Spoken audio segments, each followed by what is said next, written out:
When I first moved next door to Mr. Thompson 5 years ago, I thought I'd be the one helping him. After all, he was 90 years old at the time. Surely he needed someone to check in on him, right? How wrong I was. What began as polite neighborly chats turned into the most valuable education of my life. Every Tuesday and Thursday afternoon, like clockwork, I'd find him on that weathered porch of his, sometimes reading, sometimes just sitting, always ready with a story or quiet observation that would stop me in my tracks. At 95 years young, Mr. Thompson moves through life at what most would call a glacial pace. And yet, I've come to realize he experiences more richness in a single afternoon than many of us do in a month of frantic busyness. After hundreds of these porch-side conversations, I've distilled his wisdom into 7 profound yet simple practices. A masterclass in living that costs nothing but changes everything. This isn't about adding years to your life, though that often happens. It's about adding life to your years. The 10-minute rule. I'll never forget the first time I saw Mr. Thompson's 10-minute rule in action. It was early autumn and I rushed over to return a borrowed tool, already mentally ticking off my next 5 errands. There he sat, completely still, watching a spider rebuild its web after the morning rain. "Mr. Thompson, come sit. This artist's been at work for hours. Least we can do is appreciate it for 10 minutes. As I reluctantly sat, something remarkable happened. The longer I watched, the more details emerged. The way each strand caught the light, the spider's meticulous movements, the perfect geometry appearing from seeming chaos. My racing thoughts slowed to match nature's rhythm. Mr. Thompson. Most people spend their whole lives walking past masterpieces with their eyes glued to to-do lists. The science behind it. Harvard researchers found that just 10 minutes of mindful observation lowers cortisol levels by nearly 20%. Neurological studies show this practice strengthens attention networks in the brain. Japanese forest bathing research confirms even brief nature observation boosts immune function. Your challenge. Tomorrow, set aside 10 minutes to fully observe one ordinary miracle. The play of sunlight through leaves, the intricate patterns in tree bark, the way steam curls from your morning coffee. No photos, no sharing the moment, just pure, undistracted presence. The porch philosophy. Mr. Thompson's porch became my favorite classroom. One sweltering July afternoon I found him there with 3 empty lemonade glasses and a satisfied smile. Mr. Thompson had some visitors earlier. Mrs. Henderson from down the lane came by with her famous peach pie. Then young Timmy stopped to show me his Little League trophy. I looked around the modest space, just 2 rocking chairs and a small side table. This porch is like Grand Central Station. Mr. Thompson, that's by design. You know why hospital beds face windows? Same reason I built this porch right here.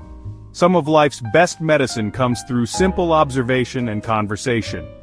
The hidden benefits: social connection. Regular low-pressure interactions reduce dementia risk by 40%, University of Michigan. Perspective shift. Watching neighborhood life provides constant, gentle mental stimulation. Problem solving. Many of history's greatest ideas came during idle moments. Einstein's thought experiments, Newton's apple. Modern application. Even without a porch, you can designate a thinking chair in your home. Visit the same park bench regularly. Make your balcony or front steps an invitation for connection. The art of leaving things undone. Mr. Thompson's half-painted fence became a neighborhood legend. For 3 summers running, one section remained deliberately unfinished. Are you ever going to finish that? Mr. Thompson, finished fences don't teach patience. Finished gardens don't whisper about growth. There's wisdom in leaving room for tomorrow. Psychological insights. The Zeigarnik effect. Our brains remember incomplete tasks better than finished ones. Japanese wabi-sabi. Finding beauty in imperfection and incompleteness. Studies show having ongoing projects maintains cognitive flexibility in seniors. Practical applications. Try leaving one chapter unread in your book, one corner of your garden wild, one creative project perpetually in progress. This isn't procrastination.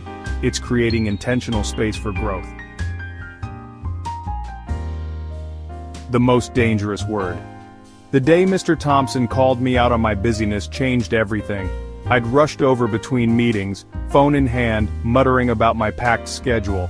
He waited until I took a breath, then asked quietly, "Mr. Thompson, when you say you're busy, what are you really saying? That you're important, that you're needed, or that you've forgotten how to choose what matters?"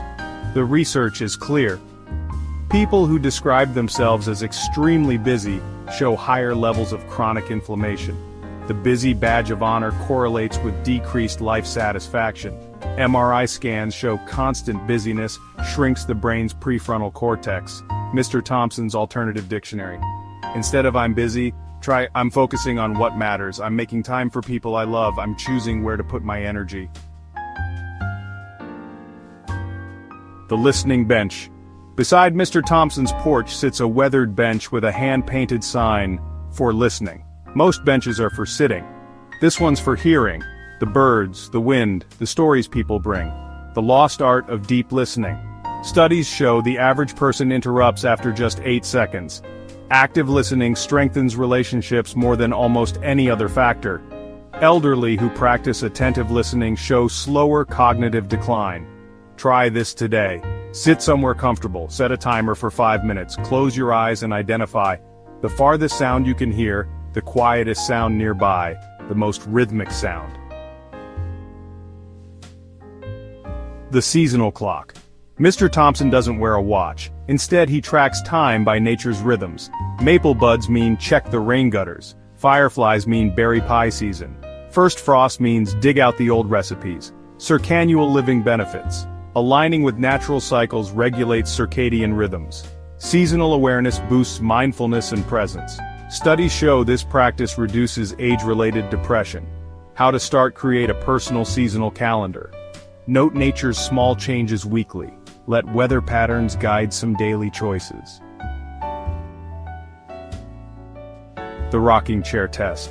On my last visit before moving away, Mr. Thompson offered his ultimate wisdom. Every evening I sit in this rocker and ask myself 3 questions. What did I notice today that I might have missed yesterday? Who did I make smile? What reminded me that life's a gift? Neuroscience confirms. This reflection practice strengthens memory consolidation. Focusing on positive interactions boosts oxytocin levels. Gratitude exercises literally rewire the brain for happiness. Answer those honestly for a year, and you won't need anyone to tell you how to live. Final invitation. You don't need to be 95 to start living this way. You don't even need a porch. All you need is the willingness to occasionally sit when others rush. Notice what others overlook. Leave space for what might unfold. Because the secret isn't in adding more to your days, it's in savoring what's already there.